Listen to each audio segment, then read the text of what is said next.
गति का समीकरण न्यूटन चचा ने दिया था। ये जो गति का समीकरण है किसने दिया था सर? ये न्यूटन ने दिया था। न्यूटन ने गति के समीकरण को दिया। गति का समीकरण 3 था, पहला, दूसरा और तीसरा। वो न्यूटन का गति का नियम जो था वो अलग है, न्यूटन के गति का समीकरण अलग है। न्यूटन का पहला नियम, न्यूटन का दूसरा नियम, न्यूटन का तीसरा नियम हम लोग पढ़ते हैं ना, वो अलग है। आई न्यूटन के गति का समीकरण अलग है, वो भी हम लोग पढ़ेंगे बट अगले चैप्टर्स में। एस मान लेते हैं विस्थापन है, दैट इज डिस्प्लेसमेंट है। यू प्रारंभिक वेग है, दैट इज इनिशियल वेलोसिटी है। भी अंतिम वेग है, दैट इज फाइनल वेलोसिटी है। ए एक्सेलरेशन है, दैट इज त्वरण है। टी टाइम है। जी ग्रेविटेशनल एक्सेलरेशन है, गुरुत्वीय त्वरण है। और छोटी जी 9.8 मीटर पर सेकंड स्क्वायर यानी 10 मीटर पर सेकंड स्क्वायर है। ठीक है, तो कहते हैं, तो क्या कहते हैं आप कि ये जो g का वैल्यू है, ये तो सब जानता है, विस्थापन है, u प्रारंभिक वेग है, v अंतिम वेग है, त्वरण है, t समय है, g गुरुत्वीय त्वरण है। गुरुत्वीय त्वरण का वैल्यू 9.8 मीटर पर सेकंड स्क्वायर होता है। गुरुत्वीय त्वरण का वैल्यू 9.8 मीटर पर सेकंड स्क्वायर होता है या 10 मीटर पर सेकंड स्क्वायर होता है। यहां दोनों वैल्यू अलग अलग है, कैसे यूज करेंगे हम लोग? तो यूज जो हम लोग करेंगे सर, तो ये g का मान 9.8 मीटर पर सेकंड स्क्वायर है या 10। जब क्वेश्चन में गिवन दैट, जो क्वेश्चन का गिवन दैट होगा उसमें 9.8 गुना 1 इज इक्वल टू 9.8 होता है। 9.8 गुना 2 इज इक्वल टू 8 दूनी 16 के 6, 9 दूनी 18, 19.6 होता है। और 9.8 गुना 3 अगर करोगे ये हो जाता है 29.4। अगर इस टाइप की वैल्यू क्वेश्चन में या सॉल्यूशन में कहीं भी दिखे तो 9.8 यूज करो। और अगर 10, 20, 400, 600 इस टाइप की वैल्यू अगर कहीं दिखे तब 10 यूज करना, काटने में आसानी होगी। यानी अगर पॉइंट में कुछ दिखे तो 9.8 यूज करो, अगर पॉइंट में नहीं दिखे तो 10, 20, 30, 40, 50 में अगर दिखे कुछ भी क्वेश्चन के गिवन दैट या सॉल्यूशन में तो 10 यूज करो। ठीक है, अब ध्यान दें। कहते हैं छात्रों द्वारा प्रश्न बनाते समय प्रश्न में दिया हुआ मान या उत्तर मान फ्रैक्शन यानी 9.8, 9.8, 19.6 हो तो जी का मान 9.8 लेना है। देखो, अगर छात्र द्वारा प्रश्न बनाते समय प्रश्न में दिया हुआ मान या उत्तर का मान फ्रैक्शन में 9.2, 9.8, 19.6 हो, अगर हो गिवन दैट में या उत्तर में, या तो क्वेश्चन में या तो उत्तर में, तो जी का मान 9.8 लेंगे। अन्यथा 10 मीटर पर सेकंड स्क्वायर लेते हैं अगर अपने मन से लेना हो तो। ठीक है, अब ध्यान दीजिएगा सर। अगर हम इसकी बात करें कि समीकरण की बात करें तो 3 अलग अलग फेजेस में समीकरण होते हैं गति के। गति का समीकरण 3 अलग अलग फेजेज में होता है।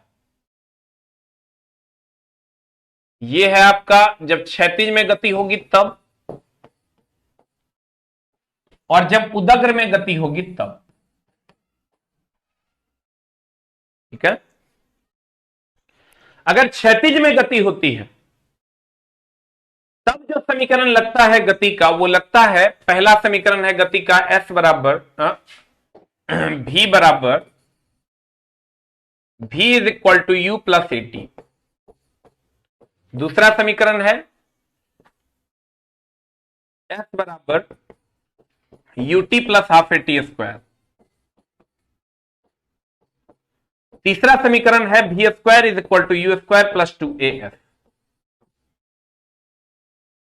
S बराबर U, V बराबर U प्लस AT, S बराबर UT plus half AT square, V square बराबर U स्क्वायर प्लस 2S। ये पहला समीकरण है। इसको सर आप दूसरा नहीं कह सकते, इसको आप रेंडमली नहीं लिख सकते। ये पहला है, ये दूसरा है, ये तीसरा है। इसको आप रैंडम नहीं लिख सकते।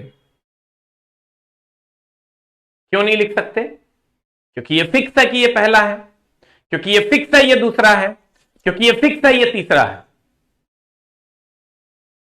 एक और समीकरण है दैट इज चौथा, बट उसमें आप वो आपको ज्यादा परेशान नहीं करेगा। Sn is equal to u plus A by two into 2n-1, यानी nवें सेकंड में विस्थापन की बात करेंगे तब। अगर हम nवें सेकंड में विस्थापन की बात करें तो Sn is equal to you plus A by two into 2n-1 हो जाएगा। u plus A by two into 2n-1, Sn is equal to you plus A by two into 2n-1। लेकिन इसको सर आप याद कैसे रखिएगा, कौन पहला समीकरण है, कौन दूसरा है, कौन तीसरा है? अगर हम पहले समीकरण की बात करें तो ध्यान दीजिएगा, तो हम आपको समझा देंगे कि कौन पहला है, कौन दूसरा है, कौन तीसरा है, कैसे याद रखना है। आप गौर से देखिए, v is equal to you plus A T है, एक है s बराबर U T plus half A T square, और एक है v square is equal to you square plus two A F. तो आप गौर से देखिएगा सर, यहां कॉफिशिएंट में नहीं कुछ है तो 1 है, यहां कॉफिशिएंट में नहीं कुछ है तो 1/2 है, यहां कॉफिशिएंट में नहीं कुछ है तो 2 है, सब में अलग अलग कॉफिशिएंट है। 1 जिसके कॉफिशिएंट में है वो पहला समीकरण है, सिर्फ इसी भाग को देखना है। 1 जिसके कॉफिशिएंट में है वो पहला समीकरण है। अब हाफ का मतलब होता है बीचों बीच, नहीं कहते हाफ काट दो, मतलब बीचों बीच काट दो, यानी अगर पहला दूसरा और तीसरा में सर बीच कौन है, दूसरा ना, यानी हाफ वाला जो होगा वो बीचों बीच होगा, ये दूसरा समीकरण। तो ये बच गया, ये तीसरा समीकरण होगा। अगर एक से मल्टीप्लाई है, ये पहला समीकरण है, ये हाफ है मतलब बीचों बीच कट गया, ये दूसरा समीकरण है, और ये तीसरा समीकरण होगा। तब अब यही ना बच गया, एक से मल्टीप्लाई है पहला समीकरण, हाफ मतलब बीचों बीच कट गया, तो ये दूसरा समीकरण हो गया, और ये रेस्ट बच गया, ये तीसरा समीकरण हो गया। तो कभी कभी पूछ देता निम्न में से कौन गति का पहला समीकरण है, निम्न में से कौन गति का दूसरा समीकरण है, निम्न में से कौन गति का तीसरा समीकरण है। तो गति का जो पहला समीकरण होगा उसमें एक से मल्टीप्लाई है, गति का जो दूसरा समीकरण है उसमें हाफ से मल्टीप्लाई है, दूसरा मतलब सर बीच में होगा, और बीच में होगा मतलब हाफो हाफ होगा, और तीसरा तो फिर तीसरा समीकरण हो जाएगा जो बच जाएगा। क्लियर? अब ध्यान दीजिएगा, क्षैतिज में ये सारे समीकरण ऐसे यूज होते हैं। जैसे आप उदग्र में जाओगे, उदग्र में ये समीकरण थोड़े से अलग यूज होते हैं। उदग्र मतलब सर क्षैतिज मतलब हो गया जमीन पर, क्वेश्चन में अगर कुछ नहीं कहे समझ लेना क्षैतिज में चल रहा है। क्वेश्चन में अगर कुछ ना कहे समझ लेना क्षैतिज में चल रहा है, और अगर क्वेश्चन ऊपर फेंके तो समझ लेना उदग्र में ऊपर है, क्वेश्चन नीचे फेंके तो समझ लेना उदग्र में नीचे है। उदग्र मतलब हुआ ऊपर या नीचे, क्षैतिज मतलब होगा जमीन पर, हॉरिजॉन्टल।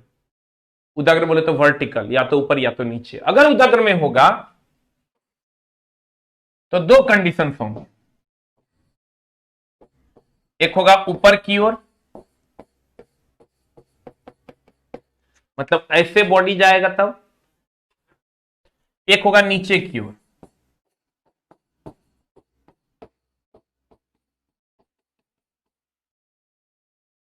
ठीक है, और जब ऊपर की ओर होगा तो कुछ नहीं करना है, एक जगह पर -g कर देना है, और जब नीचे की ओर होगा तो कुछ नहीं करना है सर, एक के जगह पर +g कर देना है। ऊपर की ओर होगा तो एक जगह पर -g, नीचे की ओर होगा एक जगह पर +g। सारे समीकरण में देखो, जैसे पहला समीकरण हम लिखते हैं v is equal to you plus minus ना है, एक जगह पर माइनस करेंगे तो माइनस कर देंगे तो क्या हो जाएगा -gt। एक जगह पर v बराबर u प्लस AT होता था, तो एक के जगह पर हमने -g पुट किया तो ये -gt हो गया, क्योंकि एक जगह -g पुट करना है। बोलोगे क्यों पुट करना है? तो सर उदग्र में a नहीं होता है, g होता है। उदग्र में जो आपका सर वैल्यू होता है वो a नहीं होता है, क्या होता है? g होता है। हमारे कौन में है कितना? कौन?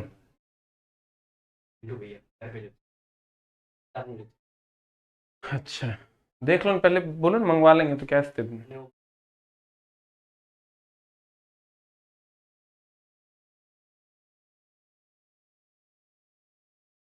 तो रुक जाओ, हम चाबी लेंगे। अगर हम उदग्र की बात करें चला, तो ऊपर की ओर अगर कहेगा तो ए बराबर माइनस जी हो जाएगा। रिफ्रेश करो। और अगर नीचे की ओर कहेगा ए बराबर प्लस जी हो जाएगा। तो सर यहां पर जो समीकरण बन जाएगा, यहां पर जो समीकरण बन जाएगा वो बन जाएगा भी बराबर यू प्लस जी टी। भी बराबर क्या बन जाएगा, यू प्लस जी टी। दूसरा समीकरण में आओगे तो भी एस बराबर हो जाएगा you T plus half g t square. Sorry, plus नहीं माइनस। यहां हो जाएगा सर एस बराबर U T plus half g t square, क्योंकि ए की जगह प्लस जी देंगे। यहां तीसरा समीकरण में आओगे, ये हो जाएगा V square is equal to you square minus two ji S. और यहां तीसरा समीकरण में आओगे तो ये हो जाएगा V square is equal to you square plus two ji S. ठीक है, एकदम आराम से। एक्सक्यूज मी, यूं गए यूं।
एक बार और हम बता देते हैं, गौर फरमाइएगा।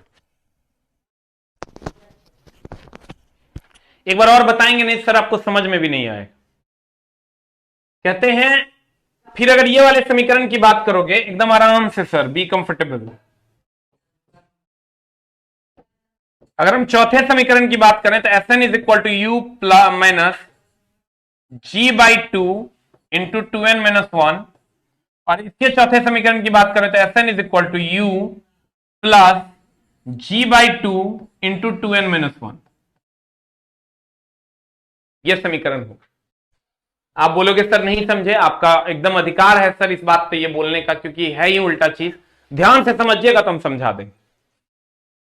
अगर क्षैतिज में जाओगे तो भी बराबर यू प्लस एटी, एस बराबर u t plus half a t square, v square is equal to you square plus two s, S N is equal to you plus A by two into two N minus one. ऊपर की अगर और जाओगे तो a is equal to minus g हो जाएगा, यानी v बराबर u minus g t, s बराबर u t minus half g t square, v square is equal to you square minus two ji s. खाली एक जगह पर माइनस जी पुट कर देना, s N is equal to u minus ji by two into two N minus one. और अगर नीचे की ओर जाते हो तो a is equal to plus g हो जाएगा, भी बराबर u plus g t, s बराबर u t plus half g t square, v square बराबर u square plus two ji S, S N is equal to you plus G by two into two N minus one. ठीक है, तो कहने का मतलब यह है सर कि जब नीचे से नीचे की ओर जाएंगे तो प्लस लेंगे, ऊपर की ओर जाएंगे तो माइनस लेंगे। ठीक है, नीचे जाएंगे तो प्लस और ऊपर जाएंगे तो माइनस। अब मामला यह है सर, आप जब इक्वेशन लगाइएगा तो आपको क्या देखना है, एकदम आराम से, बी कंफर्टेबल। आप जब इसके इक्वेशंस लगाइएगा तो आपको देखना क्या है, देखना यह है कि क्वेश्चन क्षैतिज में है कि नहीं है, कि क्वेश्चन उदग्र में। अगर क्षैतिज में है इसको केस नंबर 1 मान लेते हैं, इसको केस नंबर 1 मान लेते हैं। और अगर उदग्र में है इसको सर हम लोग केस नंबर 2 मान लेते हैं, इसको हम लोग केस नंबर 2 मान लेते हैं, और इसको हम केस नंबर 3 मान लेते हैं। ठीक है, ध्यान दीजिएगा। अगर क्वेश्चन में नहीं कुछ कह रहा है इसका मतलब क्षैतिज में है, रिफ्रेश इट। अगर क्वेश्चन में कुछ नहीं कह रहा है इसका मतलब क्वेश्चन क्षैतिज में है। कार चल रही तो क्षैतिज में है, बस चल रहा है क्षैतिज में है, ट्रक चल रहा है क्षैतिज में है। और अगर ऊपर की ओर नीचे से ऊपर फेंक रहा है इसका मतलब समझ लो केस नंबर 2 की बात कर रहा है, उदग्र में ऊपर की ओर। और अगर ऊपर से नीचे फेंक रहा है तो समझ लो केस नंबर 3 की बात कर रहा है।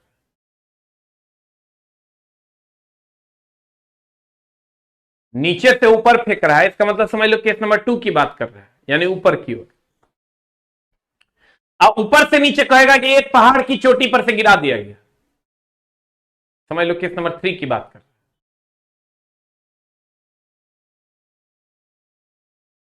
नीचे से ऊपर की ओर जाएगा केस नंबर 2 की बात होगी, ऊपर से नीचे की ओर जाएगा केस नंबर 3 की बात होगी। ऊपर की ओर जाएगा केस नंबर 2, अगर नीचे की ओर जाएगा जैसे कह दिया केस नंबर 3 का इक्वेशन लगाना। अब इक्वेशन कैसे लगाना है, तुमको यह देखना है कि गिवन दैट में क्वेश्चन में क्या है। मान लो अगर ऊपर की ओर है, हम चल जाएंगे भैया ऊपर की ओर यानी केस नंबर 2 में। और अगर क्वेश्चन में भी दिया हुआ है, यू दिया हुआ है, ए ए नहीं है होगा ए, तो जी का मान 9.8 या 10 ले लेना है। इसके लिए तो टेंशन नहीं लेना है, तुमको 9.8 या 10 ले लेना है। और टी मांग रहा है तो तुमको ये देखना होगा कि कौन सा इक्वेशन सूट करता है। पहले तो ऊपर की ओर मतलब ये सारे में से कोई एक लगे। उसके बाद देखना है कि भी यू जी टी किस इक्वेशन में है, जो गिवन दैट है, और जो निकालना है वो चारों किस इक्वेशन में है। तो तुम गौर से देखोगे तो इससे टॉपिक बड़ा उल्टा लगता है, इसलिए ध्यान से देखना। भी यू जी टी, गौर से देखो, भी तो है, यू तो है, जी तो है, टी नहीं है, ई समीकरण नहीं लगेगा। भी है ये नहीं है तो ई समीकरण नहीं लगेगा। भी है, यू भी है, जी भी है, टी भी है। जो गिवन दैट है और जो निकालना है वो चारों किस समीकरण में है, वो समीकरण लगा दो, आंसर मिल जाएगा। धीरे धीरे समझ में आएगा। क्रमबद्ध ज्ञान को विज्ञान कहते हैं, एक भी क्लास छोड़ोगे नहीं समझ में आएगा, एकदम ध्यान में रख लेना है। तुमको ये देखना है क्वेश्चन को रहा नीचे से ऊपर बॉल को फेंका गया, तो ऊपर बॉल को फेंका गया, तुम केस नंबर 2 में आ जाओ। अब तुम देखो कि टी का मान निकालना है, भी यू जी पता है, तो ये चारों किस समीकरण में है, भी यू जी टी। भी यू जी टी नहीं है इसमें, भी नहीं है इसमें, इसमें भी है, यू भी है, जी भी है, टी भी है। ये समीकरण लगा दो, आंसर आ जाएगा। एकदम सिंपल। एक बार फिर से आप समझने की कोशिश करो, एकदम आराम से, बी कंफर्टेबल। अगर आप अच्छे से समझोगे तो मैं आपको समझा दूंगा कि रियल में मामला है क्या, एकदम आराम से।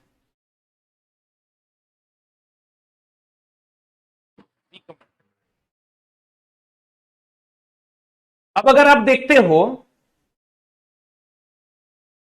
कि जब भी हम लोग सर समीकरण लगाने जाते हैं, जब भी हम लोग समीकरण लगाने जाते हैं तो ये देखते हैं कि समीकरण कौन सा लगेगा।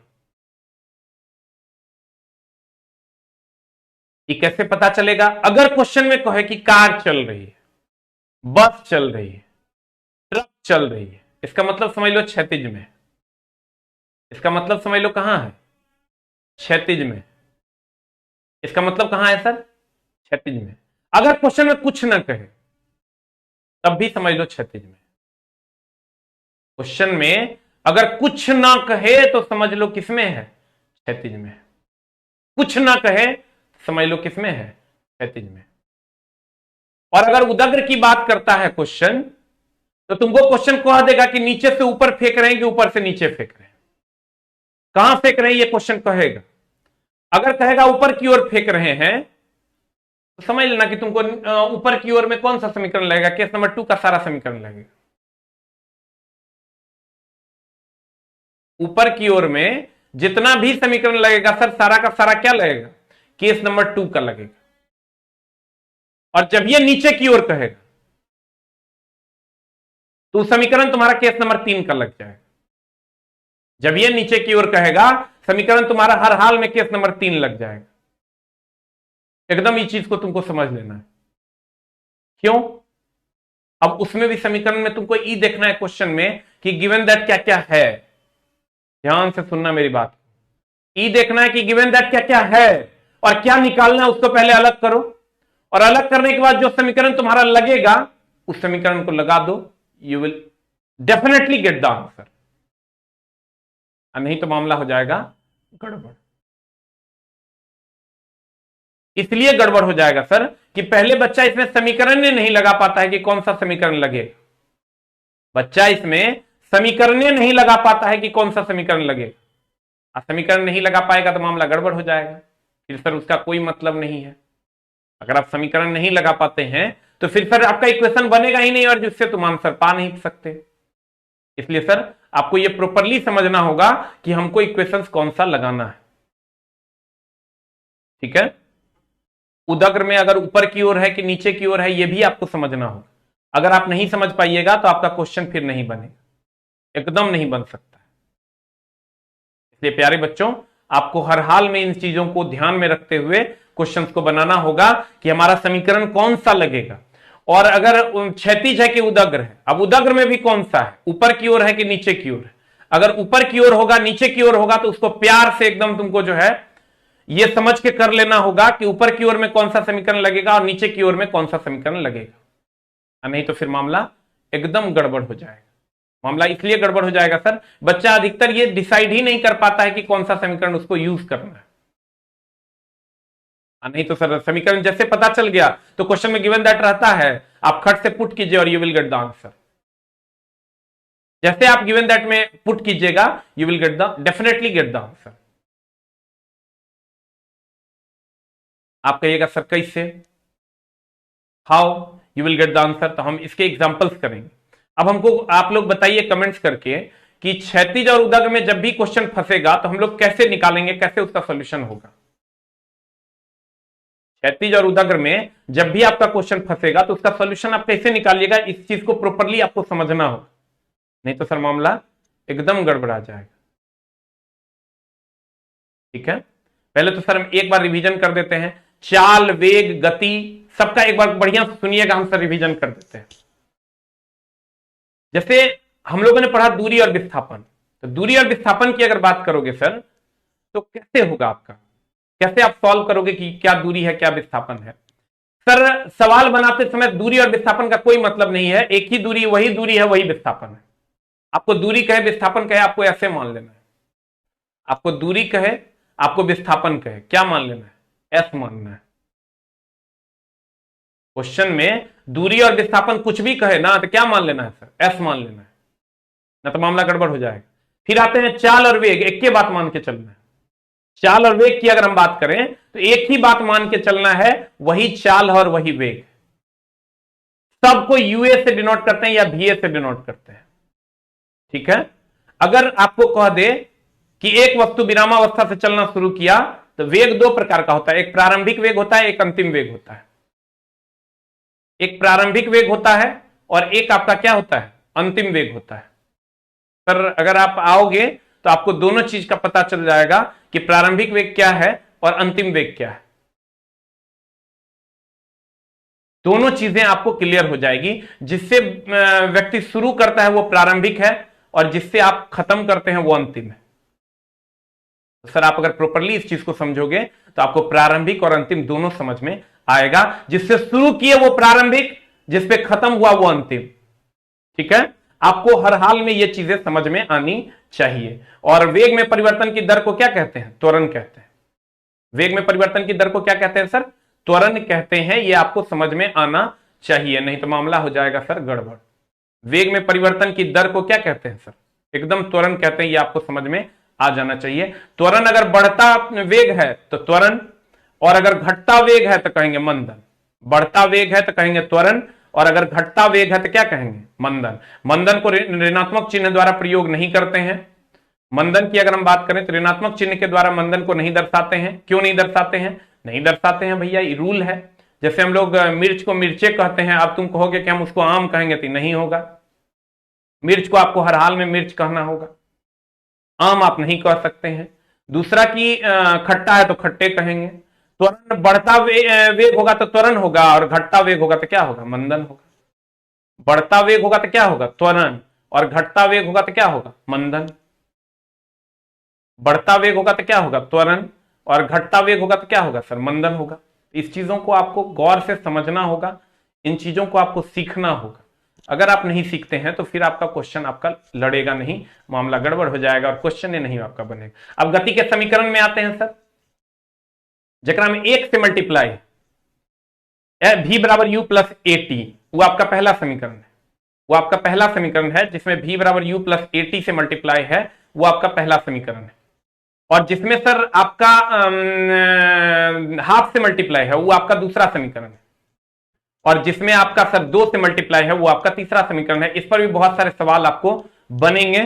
कंडीशन सप्लाई कि आप सर सवालों को कैसे हैंडल करते हो। आपको क्या करना है? 3 कंडीशन के बारे में सोचना है। कौन कौन कंडीशन होगा सर? 3 कंडीशन जब भी आप सोचिएगा तो आप ये सोचिएगा कि पहले तो क्षैतिज में है कि उदग्र में है। अब क्षैतिज उदग्र अगर दोनों में होगा तो उसको ध्यान में रखना कि क्षैतिज अगर कुछ नहीं कहे तो क्वेश्चन क्षैतिज में है। और अगर क्वेश्चन में कह दे कि उदग्र में है तो उदग्र में ये देखना कि ऊपर की ओर है कि नीचे की ओर है। अब ऊपर नीचे में भी तुमको ये देखना होगा कि ऊपर की ओर है कि नीचे की ओर है, ये देखना है। अगर सर आपको कहे कि ऊपर की ओर है कि नीचे की ओर है, ये देखना है। अगर उसमें भी अगर आपको प्रॉब्लम होता है तो ऊपर नीचे में एक भी चीज आपको दे ही देगा क्लियरली, कहेगा पहाड़ पर से गिराते हैं। तो जब ये कह दे कि पहाड़ पर से गिराते हैं तो समझ लेना कि भैया ऊपर से नीचे आ रहा है। और कहेगा एक लड़का नीचे से ऊपर किसी गेंद को फेंकता है, अब बताइए क्या होगा? तो जब ये कह दे नीचे से ऊपर किसी गेंद को फेंकता है तो आपको ये समझ लेना होगा सर कि नीचे से ऊपर अगर किसी गेंद को फेंकेगा तो मामला क्या होगा। हर हाल में ये आपको समझ में आना चाहिए कि नीचे से ऊपर अगर किसी गेंद को फेंकेगा तो फिर मामला क्या होना है। ठीक है, नहीं तो मामला एकदम गड़बड़ हो जाएगा क्वेश्चन में। लेकिन ये कब समझ में आएगा? जब आप क्वेश्चन को प्रैक्टिस करेंगे तब समझ में आएगा। बिना प्रैक्टिस के आपको एकदम नहीं समझ में आने जा रहा है, क्योंकि आपको हर हाल में सर प्रैक्टिस करना होगा। ठीक है, प्रैक्टिस हम करवा देंगे, आपको एकदम टेंशन लेने की जरूरत नहीं है। अभी आपको 5% ही समझना है। हम क्वेश्चन में भी जाते हैं, देखिए आपको खट से समझा देंगे हम कि मामला क्या है और कैसे इसको सॉल्व करना है। ठीक है, एकदम आराम से, बी कंफर्टेबल। सारे बच्चे जिनको भी कोई प्रॉब्लम है वो सर आप अपना कमेंट बॉक्स में कमेंट्स कर सकते हैं कि आपको क्या प्रॉब्लम है और कहां पर नहीं समझ में आ रहा है, या क्या प्रॉब्लम है कोर्स से रिलेटेड, या फिर कोई भी समस्या अगर है तो आप उसके लिए मैसेज कर सकते हैं। ध्यान देंगे। अब हम चलेंगे सर आपके क्वेश्चंस की दुनिया में, एकदम आराम से। अभी हम चलेंगे सर क्वेश्चन की दुनिया में, क्वेश्चन कैसे बनाए देखते हैं सर। Refresh it. एक होता है गति। गति के समीकरण को हमने 2 भागों में बांटा, एक क्षैतिज और दूसरा उदग्र। ठीक है सर, एक होता है क्षैतिज और एक होता है उदग्र। क्षैतिज में ये पहला समीकरण है, ये दूसरा है, ये तीसरा है, ये चौथा है। ठीक है, अगर हम क्षैतिज की बात करें सर तो क्षैतिज में ये आपका पहला समीकरण है, ये दूसरा समीकरण है, ये तीसरा, ये चौथा है। और अगर हम उदग्र की बात करें तो नीचे से ऊपर या ऊपर से नीचे होगा। अगर नीचे से ऊपर होगा तो a is equal to minus g हो जाएगा। हम बोले थे नीचे से ऊपर जाएगा तो a is equal to minus g, ऊपर से नीचे होगा तो a is equal to plus g हो जाएगा। अब मामला क्या है,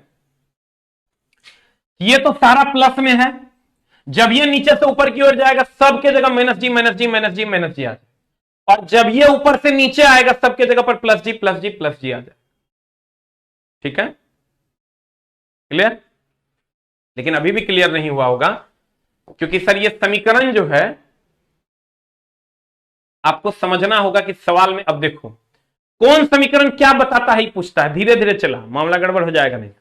कौन समीकरण क्या बताता है ये पूछता है। अब देखो, पहले तो तुमको ये समझना होगा कि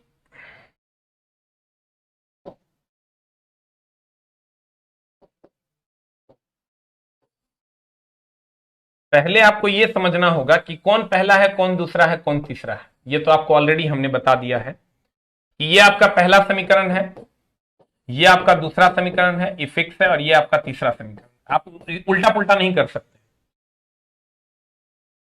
तो आपको क्या करना है सर कि कौन समीकरण क्या बताता है, इसके लिए आपको क्या करना होगा, u और u को जीरो, u को क्या मानना होगा सर, जीरो मानना होगा, और a को भी जीरो मानना, तब जो बच जाएगा वो समीकरण उसको बताता है। फॉर एग्जाम्पल रिफ्रेश इट, अगर ये u कट गया और ये a कट गया, ये u और ये a कट गया, तो सर ये किसको किसको बताएगा, ये बताएगा वेग और समय को, ये बताएगा वेग और समय को। अगर यहां से u कट गया और यहां से a कट गया, तो ये बताएगा स्थिति और समय को। स्थिति बोल दो या विस्थापन बोल दो, एक ही बात है। स्थिति बोल दो या विस्थापन बोल दो, और समय को। अगर हम यहां आते हैं, ये u और a कट गया, तो ये वेग और स्थिति को बताएगा, ये वेग और स्थिति को बताएगा। यहां भी अगर इस समीकरण के बारे में तुमको नहीं पूछेगा, तुम कहेगा नहीं समझे मास्टर साहब। किसी को भी सर कोई प्रॉब्लम है तो आप सर कमेंट बॉक्स में लिख सकते हैं। कहते हैं कि कौन समीकरण किसको बताता है, ध्यान दीजिएगा सर, एकदम आराम से, बी कंफर्टेबल, कि कौन सा समीकरण किसको बताता है, इसके बारे में आपको समझना होगा और इसके बारे में आपको सीखना होगा, नहीं तो मामला गड़बड़ा जाए। ये वेग को बताता है, एकदम आराम से सर, ये वेग और त्वरण को जीरो मान लेना है अपने मन से। ये वेग कटा, त्वरण कटा, इसका मतलब वेग और समय को ये बताता है। यहां पे u कटा, a कटा, ये स्थिति या विस्थापन और समय को बताता है। ये u कटा, a कटा, तो ये वेग और स्थिति को बताता है, या वेग और विस्थापन को बताता है। कहते हैं गति के समीकरणों के नाम और उनके संबंध। माना कि u बराबर 0 है, a बराबर 0 है, मान लेना है। अब तुम कहोगे क्यों, तो प्रारंभिक वेग हमेशा 0 होता है और त्वरण का मान हमेशा 0 मान लेते हैं जब किसी की स्थिति को ज्ञात करना होता है। तो यहां पर ये प्रथम समीकरण है, इसका a और u काट दो, तो ये वेग और समय को बताता है। देखो ये वेग और समय को बताता है। इसका भी u और a काट दो, तो ये स्थिति और समय या विस्थापन और समय को बताता है। कहीं कहीं पर विस्थापन की जगह स्थिति रहता है। इसका u और a काट दो, तो ये वेग और विस्थापन और वेग को बताता है। देखो ये विस्थापन और वेग, ये विस्थापन हो गया, ये वेग हो गया। ठीक है,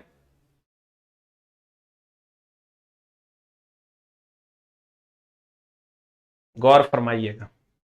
हमने कहा पहला समीकरण उसे कहेंगे जिसमें 1 से मल्टीप्लाई हो, दूसरा समीकरण उसे कहेंगे जो बीचों बीच हो, हाफ से मल्टीप्लाई हो, तीसरा समीकरण में 2 से मल्टीप्लाई। कौन समीकरण क्या बताता है, तो u और a को 0 मान लेना, u और a को 0 मान लेना, u और a को 0 मान लेना, और जो बच जाएगा वो बताता है। ठीक है, ध्यान दीजिएगा। अब आते हैं सर हम ग्राफ से पहले, ग्राफ भी हम लोग पढ़ेंगे, लेकिन ग्राफ से पहले चलो ग्राफ ही पढ़ लेते हैं। इसके न्यूमेरिकल्स का 3 वीडियो आपको मिल जाएगा सर। ठीक है, 3 वीडियो न्यूमेरिकल्स का अपलोड हो जाएगा आज से कल तक। आप वो तीनों वीडियो में मेरे किताब का सारा न्यूमेरिकल बनाया हुआ है, तीनों वीडियो को देख लीजिएगा। ठीक है, रिकॉर्ड है वीडियो, ताकि आपका न्यूमेरिकल सारा इस टॉपिक का बन सके। तीनों वीडियो, 3 या 4 वीडियोस है, चारों वीडियोस आपको मिल जाएगा। एक एक करके आप सारे न्यूमेरिकल्स को बना लेंगे, मेरे किताब का सॉल्यूशन है। ठीक है, वो वीडियो आपको अपलोडेड मिल जाएगा, जो मेरे किताब में न्यूमेरिकल पोर्शन है उसका वीडियो आपको मिल जाएगा। ठीक है, अब आते हैं सर ग्राफ की दुनिया में। ग्राफ की अगर बात करोगे सर आप, तो 10 ग्राफ हैं टोटल। पता नहीं जी कौन सा नशा करता है यार मेरा, हर जिद में वफा करता है। देखो 10 ग्राफ है, पहली बार में 2% बुझाएगा, लेकिन जब खत्म करेंगे तो 100% बुझा के जाएंगे, एकदम टेंशन नहीं लेना। इस एक्सिस पे हमेशा समय रहता है, इस एक्सिस पे समय रहता है।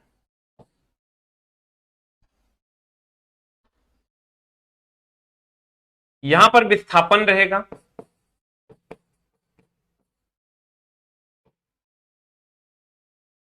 यहां पर विस्थापन रहेगा,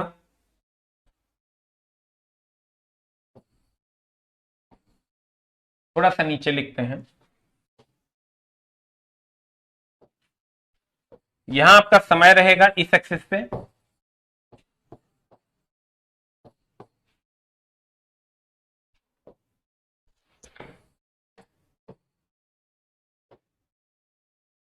इस एक्सिस पे विस्थापन रहेगा।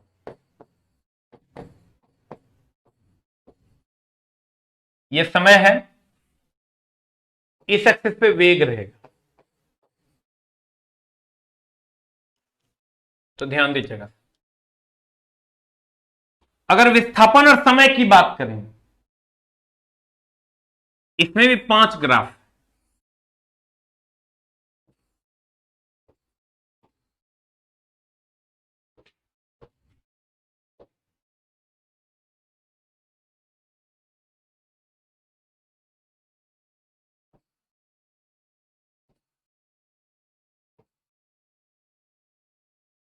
दोनों में 5-5 ग्राफ। विस्थापन बटा समय वेग होता है, इसलिए ये तीनों ग्राफ वेग का मान देगा, और वेग बटा समय त्वरण होता है, इसलिए ये तीनों ग्राफ त्वरण का मान देगा। वेग और समय के बीच का ग्राफ त्वरण का मान देगा, क्योंकि वेग बटा समय त्वरण होता है। अब विस्थापन बटा समय वेग होता है, इसलिए ये तीनों के ये विस्थापन और समय के बीच का ग्राफ वेग का मान देगा। तो गौर फरमाइएगा,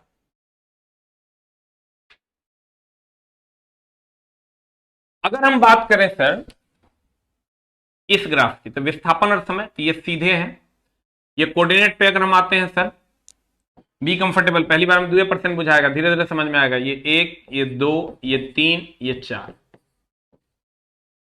इधर भी आओगे, ये 1, ये 2, ये 3, ये 4, इसमें भी आते हैं 1, ये 2, ये 3, ये 4, इधर आओगे, ये 1, ये 2, ये 3, ये 4। अब गौर से देखो, इसके जो कोऑर्डिनेट्स हैं, इसका कोऑर्डिनेट हो जाएगा 1 सेकंड में 1 मीटर विस्थापन, फिर इसका हो जाएगा 2 सेकंड में 2 सेकंड में 2 मीटर। ध्यान देना, एकदम आराम से, बी कंफर्टेबल। 1 सेकंड में 1 मीटर, 2 सेकंड में 2 मीटर, फिर 3 सेकंड में 3 मीटर। इसका मतलब 1 सेकंड में 1 मीटर, 2 सेकंड में 2 मीटर हम सब ना जाएंगे जब एक समान वेग से जाएंगे। अगर वेग बढ़ा देंगे तो 1 सेकंड में 1 मीटर, अगला 1 सेकंड में 5 मीटर चले जाएंगे। ध्यान दीजिएगा सर, अगर 1 सेकंड में 1 मीटर, 2 सेकंड में 2 मीटर, कब जाएंगे? विस्थापन कब होगा? 1 सेकंड में 1 मीटर विस्थापन है, 2 सेकंड में 2 मीटर विस्थापन है, ये कब होगा? 1 सेकंड में 1 मीटर, 2 सेकंड में 2 मीटर विस्थापन कब होगा? जब हम एक समान वेग से जाएंगे, वेग को घटाएंगे बढ़ाएंगे नहीं, तो 1 सेकंड में 1 मीटर होगा, अगला 1 सेकंड में 2 मीटर हो जाएगा अगर वेग को बढ़ा देंगे। इसका मतलब ये एक समान वेग का ग्राफ है। यहां विस्थापन और समय के बीच का ग्राफ वेग का मान देगा, तो ये एक समान वेग है, तो वेग और समय के बीच का ग्राफ त्वरण का मान देगा, तो ये एक समान त्वरण है। हम लिख सकते हैं ये एक समान वेग, एक समान वेग। इसमें ऐसे हो रहा है तो वेग बढ़ रहा है, इसमें ऐसे हो रहा है तो वेग घट रहा है। ये एक समान त्वरण है, इसमें ऐसे हो रहा है तो इसका मतलब ऐसे जा रहा है, इसका मतलब बढ़ रहा है। इसमें ऐसे आ रहा है तो त्वरण का मान घट रहा है। हो गया 3 दूनी 6 ग्राफ खत्म। ये देखो 1 सेकंड में 1 मीटर, 2 सेकंड में 2 मीटर, 3 सेकंड में 3 मीटर होगा। ये 1 सेकंड में 1 मीटर पर सेकंड, 2 सेकंड में 2 मीटर पर सेकंड। इसका मतलब ये एक समान वेग है, त्वरण है, क्योंकि वेग और समय के बीच का ग्राफ त्वरण का मान देता है। ये ऐसे बढ़ रहा है, इसका मतलब त्वरण का मान बढ़ा रहा है, ऐसे हो रहा है तो त्वरण का मान घट रहा है। इसमें विस्थापन और वेग के बीच का ग्राफ, समय के बीच का ग्राफ वेग का मान देगा, तो ऐसे हो रहा है तो वेग बढ़ रहा है, ऐसे हो रहा है तो वेग घट, ई होगा तो एक समान वेग होगा। क्लियर? ये जो ग्राफ है ये कहता है 4 सेकंड में 1 मीटर, फिर कहता है 4 सेकंड में 1 मीटर, 4 सेकंड में 1 मीटर, और 4 सेकंड में फिर 2 मीटर। तो बताओ तो ये संभव है कि समय का मान पहले एक्स एक्सिस लिखते हैं फिर वाई एक्सिस? आराम से, पहली बार में 2% बुझा है, पहले धीरे धीरे हम समझा के जाएंगे पूरा, लेकिन हमारे ऊपर छोड़ो और पेशेंस रखो, इतना आसान नहीं है, कौवा कुत्ता के अथी नहीं है कि काट के खा जाएगा। तो इस समय एक्स एक्सिस पे है तो पहले एक्स लिखेंगे फिर वाई लिखेंगे। समय का मान देखो 4 का 4 है और विस्थापन 1 मीटर से 2 मीटर हो जाएगा। ये संभव है कि समय का मान 4 का 4 रहे, विस्थापन 1 मीटर से 2 मीटर हो जाए? समय का मान 4 का 4 रहे और विस्थापन 1 मीटर से 2 मीटर हो जाए, संभव है? तो यह असंभव ग्राफ, ये असंभव है, तो ये भी असंभव है। इसमें भी वही मामला है। यहां आओगे सर तो इसका कोऑर्डिनेट अगर कहोगे तो एक्स कोऑर्डिनेट हो गया 1, वाई कोऑर्डिनेट हो गया 4, इसका कोऑर्डिनेट कहोगे एक्स कोऑर्डिनेट 2, वाई कोऑर्डिनेट 4। तो सर समय का मान 1 से 2 हो रहा है, विस्थापन 4 का 4 है, इसका मतलब स्थिर है। हम सर समय का मान 1, 2, 3, 4, 5 बढ़ रहा है और मेरा विस्थापन 4 का 4 मीटर है, इसका मतलब हम सर अस्थिर है। तो कहते हैं ये विरामावस्था का ग्राफ है। इसमें अगर आप आओगे तो यहां हो जाएगा आपका, देखो 1 सेकंड में 4 मीटर, फिर आ जाएगा 2 सेकंड में 4 मीटर। ये कहता है पहले सेकंड में भी 4 मीटर पर सेकंड वेग था, दूसरे में भी 4 मीटर पर सेकंड था, इसका मतलब एक समान वेग है। ये कहेंगे ये एक समान वेग।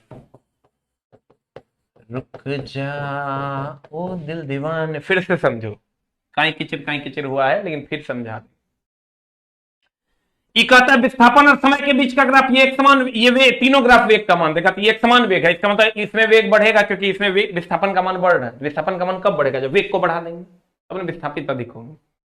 इसमें वेग का मान बढ़ेगा, इसमें वेग का मान घटेगा। ये वेग और समय के बीच का ग्राफ है, ये त्वरण का मान देखा, ये एक समान त्वरण है, इसमें त्वरण बढ़ेगा, इसमें त्वरण घटेगा। ये दोनों ग्राफ असंभव है। और ये विरामावस्था का ग्राफ है, ये विरामावस्था विस्थापन और समय के बीच का ग्राफ है। ये 1 सेकंड, समय का मान 2 सेकंड हो गया, विस्थापन 4 का 4 है, इसका मतलब ये विरामावस्था। यहां पर समय का मान 1 सेकंड से 2 सेकंड हो गया, वेग 4 का 4 है, इसका मतलब ये एक समान वेग का ग्राफ, ये एक समान वेग का ग्राफ। लेकिन वेग और समय में ये एक समान वेग है और विस्थापन और समय में ये एक समान वेग है। इसे समझो एकदम आराम से, बी कंफर्टेबल। धीरे धीरे से मेरी जिंदगी में आना, ला ला ला ला ला ला ला ला।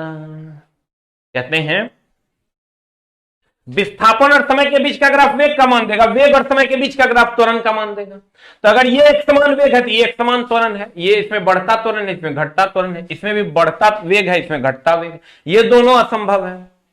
और ये विरामावस्था को दिखाता है, ये एक समान वेग को दिखाता है, 4 का 4 मीटर पर सेकंड वेग है, इसमें 4 का 4 मीटर विस्थापन है, इसका मतलब अस्थिर है, विरामावस्था है। ये 4 मीटर पर सेकंड के वेग से जा रहा है, इसका मतलब एक समान वेग है।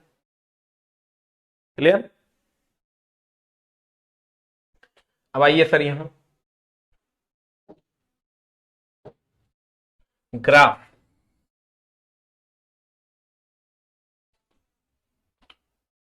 देखिए ये ग्राफ 3 जो है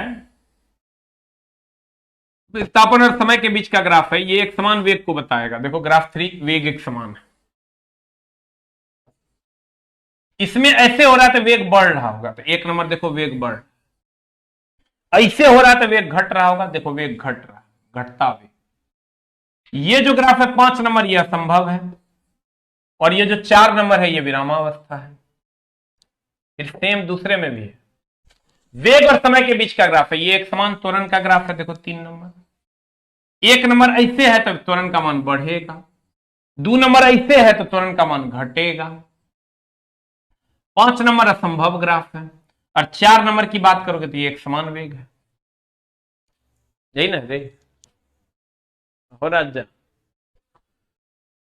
कोरेजा में कहे समाज जा। फिर से कहते हैं ये विस्थापन और समय, ये वेग का मान देगा तो ये एक समान वेग, ये बढ़ता वेग, ये घटता वेग, ये असंभव, इसमें तो कोई डाउट नहीं, ये विरामावस्था। इधर आओगे वेग और समय के बीच का ग्राफ त्वरण का मान देगा, ये त्वरण है, एक समान त्वरण है, ये बढ़ता त्वरण, ये घटता त्वरण, ये असंभव, ये एक समान वेग, खत्म है कहानी। तुमको क्वेश्चन कैसे पूछेगा?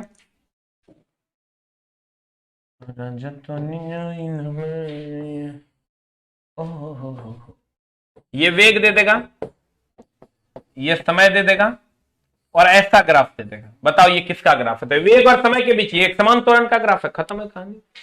वो इससे भी नहीं देगा तो इससे दे देगा। बताओ वेग है, समय है, बताओ ये कैसा ग्राफ है? कहेंगे असंभव ग्राफ है। आंसर क्वेश्चन बना के देखिएगा, बन जाएगा।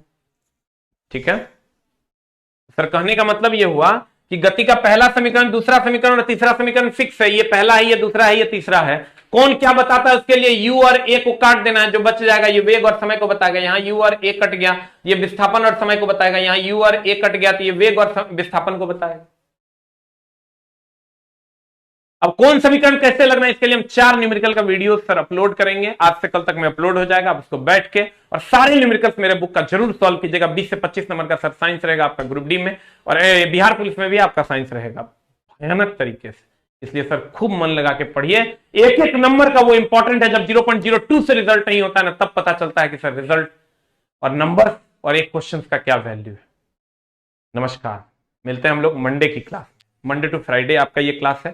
Thank you very much. मिलते हैं हम लोग मंडे की क्लास में। बहुत जल्द आपका केमिस्ट्री और करंट अफेयर्स भी लग जाएगा। Thank you very much. एक एक